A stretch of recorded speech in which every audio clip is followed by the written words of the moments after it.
शेख उल हदीस जामिया अशरफिया लाहौर हजरत मौलाना अब्दुल रहीम अशरफी रहमहुल्लाह यही सवाल उठाकर फरमाया करते थे कि हमें आखिरी हदीस अकेले पढ़ाना भी आती है, हम आखिरी हदीस का दर्स कमरे में बैठकर भी दे सकते हैं, लेकिन यहाँ जमा करने में मतमय नजर कुछ और है, रिजन कुछ और है, सबब कुछ और है, वजह कुछ और है।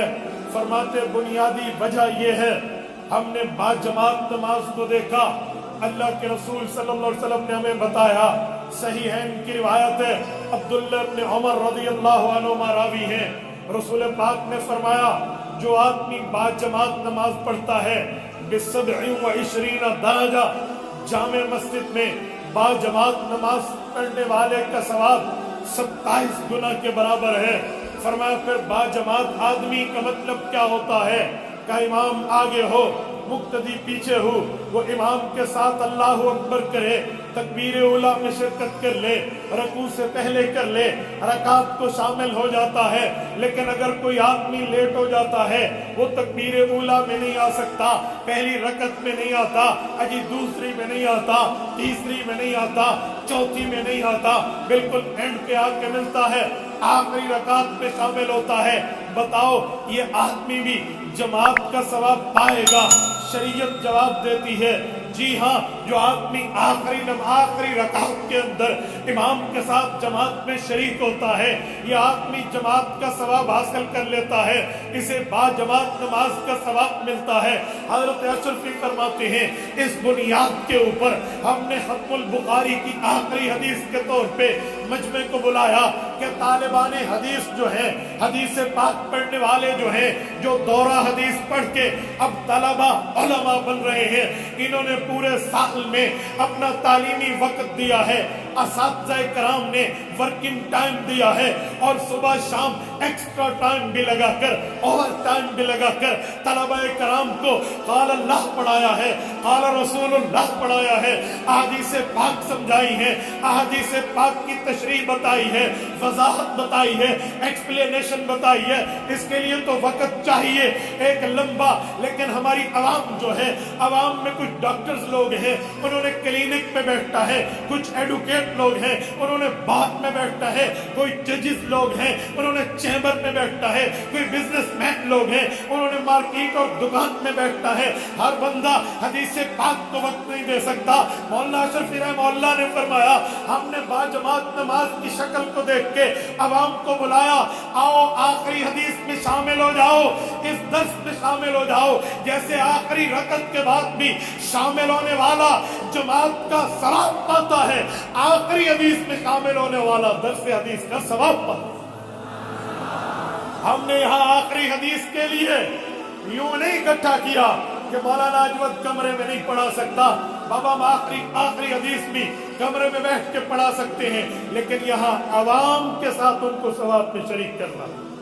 और मेरे दोस्तों, इस हदीस पाक की खत्मुल बुखारी पर एक जुमला में कहने लगा हूँ। आज हमें लोग कहते हैं अहनाफ हनफी लोग फिका मानते हैं, हदीस नहीं मानते। मैं इस जुमले का जवाब देते हुए कहता हूँ अहनाफ पैगंबर का कुरान भी मानते हैं जो हुजूर पे उतरा, हुजूर पाक की हदीस भी मानते हैं जो हुजूर पाक ने बयान की, सहाबा का इजमा भी मानते हैं जिस पर पैगंबर के सहाबा ने इत्तफाक किया है। अहले सुन्नत वल जमात अहनाफ क़यास मुज्तहिद भी मानते हैं, क्योंकि इनका ऐलान है दीन इस्लाम के 4 असास कुरान, सुन्नत, इजमा और क़यास। हम पूरी शरीयत को मानते हैं, लेकिन अगर बात आए कि हदीस पाक को नहीं मानते, मैं जुमला समझाने के लिए कहता हूँ बाबा हम हदीस पाक को मानते हैं, तभी तो हदीस पाक की किताबें पढ़ाते हैं, उनके खत्मात में लोगों को बुलाते हैं। हमने हदीस पाक को माना, लोगों ने हमारे ऊपर इल्जाम दिया भाई तुमने हदीस नहीं मानी। मैं मिसाल देता हूँ, अक्सर तौर पे लोग कहते हैं हनफियों को हमने देखा है जब ये नमाज शुरू करते हैं, ये नमाज में अल्लाह अकबर के लिए हाथ को कानों की लौ के बराबर रखते हैं। हालांकि हदीस पाक में है हया अमन की, भाई हुज़ूर पाक से ये भी साबित है कंधों तक हाथ उठाया करते थे। बाज़ लोग कहते हैं अजी सीने तक हाथ उठाना भी साबित है, लेकिन हमने अनाफ को देखा ये कभी सीने तक नहीं उठाते, कभी कंधे तक नहीं उठाते, ये हमेशा कानों की लौ के बराबर हाथ रख के अल्लाह अकबर करते हैं। क्यों? ये हदीसें नहीं है, इन बाकी हदीस पे अमल नहीं करते। मैं हदीस पाक के आखिरी हदीस की खत्म के तौर पे जवाब देते हुए कहता हूँ, बाबा तुमने समझा नहीं है, इमाम आज़म अबू हनीफा रहमहुल्लाह को ये सहाबा का शागिर्द है, इसने साहिब हदीस के शागिर्दों से हदीस पाक को पढ़ा है, हदीस पाक को समझा है, यह तशरीफ पैगंबर के सहाबा से ज़बानी समझ चुका है। इमाम अबू हनीफा इस धरती का वो बड़ा आलिम है जिसका अकल भी बढ़ा, जिसका अमल भी बढ़ा, जिसका तकवा भी बढ़ा, जिसकी तहारत भी बढ़ी, जिसकी लिल्लाहियत भी बढ़ी, जिसका रोबो दबदबा इल्मियत बात पे सबसे बड़ा है। इमाम अबू हनीफा फरमाते हैं, हदीस तो कई है, सीने तक भी तुम कह दो, कंधे तक भी कह दो, कानों तक भी कह दो, अगर मैं कंधे तक उठाऊं बाकी दो हदीसें छूटती हैं। मैंने तरतीब इख्तियार ये की है, मोहम्मद करीम के सहाबा से हदीस पाक पे अमल करने का ज़ौक़ ये लिया है कि हम नियत इस तरतीब पे करें, हुज़ूर पाक की कोई हदीस छूटने न पाए। फरमाया जब नियत करने की बारी आए, हाथ को सीने से गुजारो, फिर कंधे से गुजारो, फिर कानों की लौ के बराबर करो, तीनों हदीसों पे अमल हो जाए। भाई तूने इल्जाम दिया है, तूने महज ये बात कह के क्या आप हदीस नहीं मानते, हम हदीस पाक को छोड़ी हुई है उसको भी मानते हैं। और मैं समझाने के लिए एक बात कहता हूँ, बोलिए जब हम नमाज पढ़ते हैं, हम नमाज में कुरान पढ़ते हैं या हदीस पढ़ते हैं? हम नमाज में कुरान से ज्यादा हदीस पढ़ते हैं। हम नमाज में कुरान करीम से ज्यादा पैगंबर की हदीस पढ़ते हैं। चलो मैं गिनवाए देता हूं, 1 दर्जन हदीसें हम नमाज में पढ़ते हैं। शर्त यह है कि हमने गौर नहीं किया। सुनो, जब नमाज शुरू करते हैं पहले सना पढ़ते हैं, सुब्हानकल्लाहुम्मा व बिहम्दिका व तबारक अस्मुका व तआला जद्दुका व ला इलाहा गैरुक। कुरान करीम के 30 पारे, 114 सूरतें, 540 रकू, 86 मक्की, 28 मदनी सूरतें, 120 पाओ, 7 मनाजिल। किसी एक मंजिल में सना दिखा दो, किसी एक पाहे में सना दिखा दो, किसी एक सूरत में सना दिखा दो, किसी एक आयत में सना दिखा दो, मैं तुम्हारे हाथ चूम लूं। यह सना तो कुरान करीम में नहीं है। असा शुरू नमाज हदीस तो की थी, हमने इब्तदा नमाज हदीस से की। आप कहते हो हम हदीस नहीं मानते, आगे चले, एक गिनते जाइए, फिर हम उसके बाद तअव्वुज़ पढ़ते हैं। अऊज़ु बिल्लाहि मिनश शैतानिर रजीम। अहले इल्म बैठे हैं, ये तअव्वुज़ कुरान करीम में नहीं है। फ़इज़ा क़रअतल कुरआन फ़स्तइज़ बिल्लाह में हुक्म तअव्वुज़ है, अल्फाज़ तअव्वुज़ नहीं है।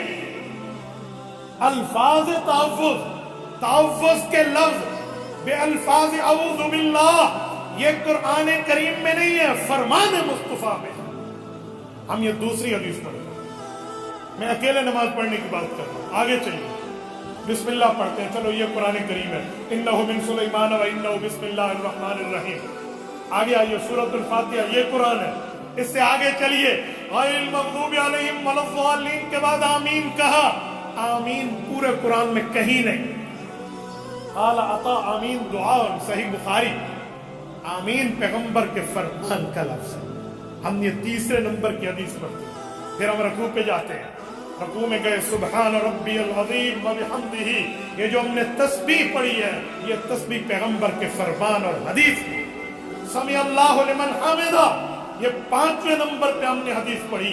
रब्बना लकल हम्द, 6ठे नंबर पे हदीस पढ़ी।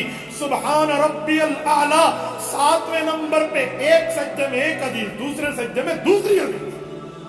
और 8वें नंबर पे बैन सज्दतैन, 2 सज्दों के दरमियान रब्बिग़फिरली वरहमनी जो पढ़ते हैं, یہ پیغمبر کے نام نمبر پہ حدیث ہے. اس کے بعد التحیات پڑھتے ہیں.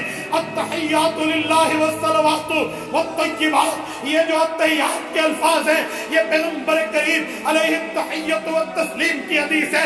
یہ 10ویں نمبر پہ ہم نے حدیث پڑھی. اس کے بعد ہم نے درود ابراہیمی پڑھا. اللہم صلی علی اللہم بارک پڑھا. یہ 11ویں نمبر پہ پیغمبر کی حدیث ہے. اس کے بعد آپ دعا پڑھتے ہیں. دعا میں رب اجعلنی مقیم الصلاۃ ومن ذریتی پڑھیں. یہ تو آیت ہے لیکن اس کی جگہ اللہم انی ظلمت نفسی ظلما کثیرا پڑھیں. حضرت ابو بکر والی روایت یہ پیغمبر کی حدیث ہے. یہ 12ویں نمبر پہ ہے. اگر 12واں نمبر یہاں شامل نہ کرو تو اس سے آگے چلیے آپ کو دونوں سلام نظر آئیں گے. یہ دو طرف سلام پھیرتے ہیں. یہ 12ویں نمبر پہ پیغمبر کی حدیث ہے. کون کہتا ہے ہم حدیث کے منکر ہیں؟ ہم نے حدیث پڑھی ہے لیکن مسئلہ یہ ہے حدیث سے پاک پڑھنے کے باوجود بھی لوگ سمجھتے ہیں تم نے فقہ مانی. ہاں میں فقہ اس لیے مانتا ہوں. اللہ کا قرآن کہتا ہے اتبعوا ما انزل الیک من ربک. پیغمبر کریم آپ اللہ کے قرآن کو مانو. سورۃ اعراف آیت نمبر 3 میں مجھے قرآن ماننے کا حکم ہے. سورۃ النساء آیت نمبر 59 میں رب کریم نے فرمایا اطیعوا اللہ واطیعوا الرسول واولی الامر منکم. رب کریم نے مجھے حدیث پاک کے لیے سورۃ النساء میں حکم دیا. سورۃ الحشر آیت نمبر 7 وما آتاکم الرسول فخذوه وما نهاکم عنہ فانتہوا میں پیغمبر کی حدیث پہ عمل کا حکم دیا. سورۃ نمبر 4 سورۃ النساء آیت نمبر 115 رب کریم فرماتے ہیں ومن یشاقق الرسول من بعد ما تبین له الهدى ويتبع غیر سبیل المؤمنین نولیہ ما تولی ونصلہ جہنم وساءت مصیرا. اس آیت میں رب نے مجھے امت کے اجماع ماننے کا حکم دیا ہے. سورۃ سجدہ آیت نمبر 15 رب کریم فرماتے ہیں واتبع سبیل من اناب الی. اس آیت میں رب نے مجھے قیاس سے مجتہد ماننے کا حکم دیا ہے. اس بنیاد پہ احناف کہتے ہیں دین اسلام کے 4 اساس قرآن سنت اجماع قیاس.